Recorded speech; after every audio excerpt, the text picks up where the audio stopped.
Students, today also we will continue with the explanation of the chapter Out with the Goats. So let's continue with the explanation. Heidi saw that Peter could not get up and was calling for help. अब Heidi ने देखा कि Peter उठ नहीं पा रहा था और वो मदद के लिए बुला रहा था. Yesterday we have studied that Peter fell down while he was trying to save Thistlefinch from falling. She quickly picked up some fragrant herbs and held them under the animal's nose. Now Heidi quickly collected some sweet smelling herbs. अब Heidi ने जल्दी से कुछ खुशबूदार जड़ी बूटियाँ उठाई या कलेक्ट करी और उन्हें थिसलफिंच की नोज के नीचे ले गई. फ्रेग्रेंट मीन्स खुशबूदार, हर्ब्स मीन्स जड़ी बूटियाँ. The goat turned about and started eating the herbs from Heidi's hand. अब जो थिसलफिंच था वो पीछे मुड़ा और हाइडी के हाथ से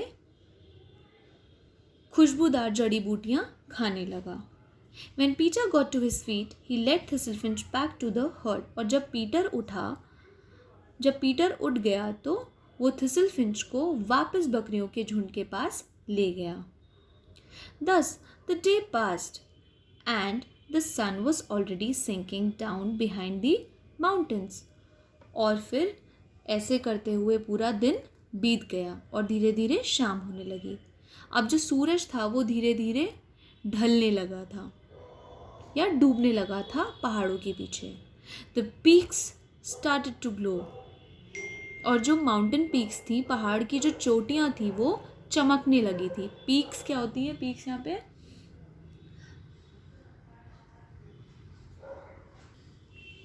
माउंटेन की चोटियों को कहा गया है, माउंटेन की चोटी को कहा गया है. And Heidi suddenly called to Peter, look everything is on fire. अब हाइडी ने अचानक से पीटर को बुलाया और हाइडी ने कहा कि देखो हर चीज़ में आग लगी हुई है. The mountains are burning and the sky too. Mountains जल रहे हैं, पहाड़ जल रहे हैं और आसमान भी जल रहा है. Oh how beautiful the snow looks.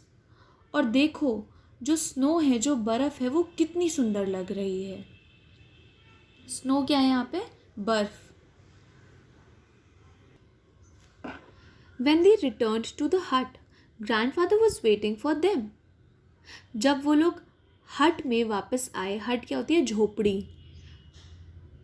तो उनका कौन इंतज़ार कर रहा था? उनका इंतज़ार ग्रैंडफादर कर रहे थे, दादाजी कर रहे थे. Heidi told him about the wonderful fire. अब हाइडी ने दादाजी को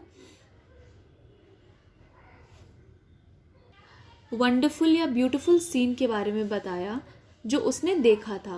वंडरफुल फायर उसने क्या देखा था? उसने देखा था कि माउंटेन्स और स्काई आर बर्निंग. उसने देखा था कि आसमान और पहाड़ जल रहे थे. तो वही चीज़ आके उसने ग्रैंडफादर को बताई.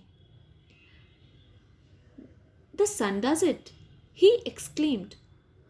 दादाजी ने हाइडी को समझाया कि ये सूरज करता है. He throws his most beautiful rays to them. He wants that they should not forget him till the morning. सूरज अपनी सुंदर किरणें पहाड़ और आकाश पर बिखेरता है और वो ऐसा इसलिए करता है कि पहाड़ और आकाश और जो बर्फ़ है वो सूरज को भूले ना. This is his way of saying good night to the mountains. और ये सूरज का तरीका है माउंटेन्स को गुड नाइट कहने का, माउंटेन्स को शुभ रात्रि कहने का. This story is written by जोहाना स्पायरी. इस कहानी की लेखक कौन है? इस कहानी की लेखक जोहाना स्पायरी हैं. Students, your chapter Out with the Goats is completed today. Your homework is that you have to read the complete chapter thoroughly, underline all the hard words, and you have to learn those hard words also.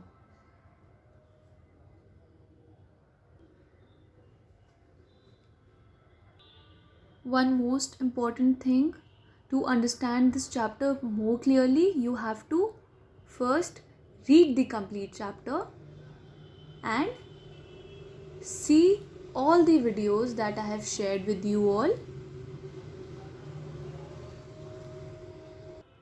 in the group.